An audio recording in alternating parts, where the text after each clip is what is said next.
ভারতবর্ষের ছাত্র। আজকে এখানে উপস্থিত সম্মানীয় ভিসি স্যার এবং ফিনান্সিয়াল স্যার এবং অন্যান্য অধ্যাপক অধ্যাপিকা সকলকে সম্মান এবং শ্রদ্ধা জানিয়ে আজকের দিন সম্পর্কে আমি কিছু বলতে চাই। কিন্তু আজকের দিন সম্পর্কে বলার আগে আমি এখানে উপস্থিত ভিসি স্যারকে ধন্যবাদ জানাতে চাই।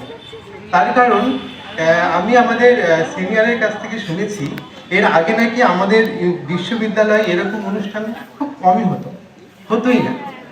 উনি আসাতে আমরা আমাদের নিজেদের মধ্যে লুকিয়ে থাকা সৃজনাত্মক গুণগুলি বিকাশের সুযোগ পাচ্ছি। এজন্য প্রথমেই আমি ওনাকে ধন্যবাদ জানাই। ধন্যবাদ স্যার। আজকের দিন সম্পর্কে আমি কয়েকটা কথা বলবো।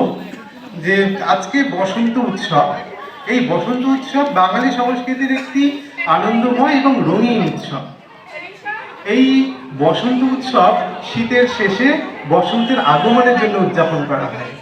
এটি মূলত বৈষ্ণব সম্প্রদায়ের মধ্যে প্রথম শুরু হয় এবং যিনি শুরু করেছিলেন তাকেও আমরা সকলেই চিনি। তিনি হলেন মহাপ্রভু শ্রী শ্রী চৈতন্যদেব। উনি 1486 সালের 18ই সেপ্টেম্বর প্রথম এই দোলযাত্রা উৎসবটি চালু করেন এবং পরবর্তীতে এটি বৈষ্ণব সম্প্রদায়েরাই মূলত পালন করতে থাকে প্রতি বছর।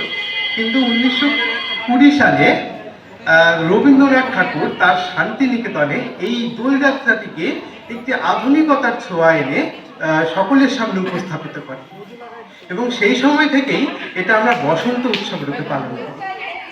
এই বসন্ত উৎসবে এই বসন্ত উৎসব মূলত আমাদের মধ্যে দোলযাত্রা বা হোলি নামে বিশেষভাবে পরিচিত।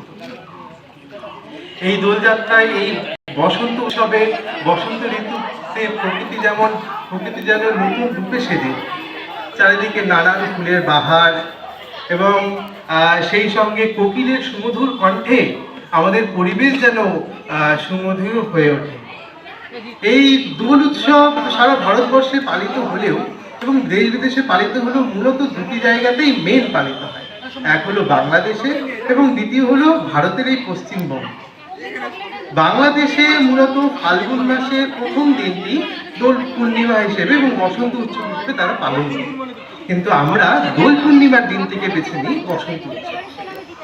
বাংলাদেশে তরুণ তরুণীরা এই দিনটিতে বাসন্তী ও হলুদ রঙের পোশাক পরে এই উৎসবে সামিল হয় এবং ওখানে নানা রকম সাংস্কৃতিক সংগঠন রয়েছে, তারা তাদের নিজেদের মতো অনুষ্ঠান উদযাপনের মাধ্যমে দিনটিকে পালন করে। যেমন নৃত্য, গীত, শোভাযাত্রা, আমাদের এখানেও যেমন নৃত্য গীত শোভাযাত্রা হচ্ছে ঠিক তেমন। কিন্তু ভারতবর্ষে এই দিনটিকে একটু বিশেষভাবে পালিত করা হয়, বিশেষ করে আমাদের এই পশ্চিমবঙ্গে। এই বসন্ত উৎসবে যেন আমরা সকলে নিজেদের একে অপরের সঙ্গে ভালোবাসা, সৌহার্দ্য এবং নতুন জীবনযাত্রার একটা অগ্রগতির ধারণা দিচ্ছে আমাদেরকে। ঠিক যেমন আমরা দেখি যে শীতকালে গাছের পাতা ঝরে যায়, বসন্তকালে আবার নতুন করে গাছের পাতা ওঠে, তাকে যেন নতুনের সূচনা। ঠিক সেটাই এই বসন্তকে আমি ঋতু পরিবর্তনের উৎসব বলবো না, আমি বলবো এই বসন্ত উৎসব আমাদের সংস্কৃতির একটি মিলন। জাতি, ধর্ম, বর্ণ নির্বিশেষে সকলের মিলনের একটি উৎসব হলো এই বসন্ত উৎসব। ধন্যবাদ স্যার।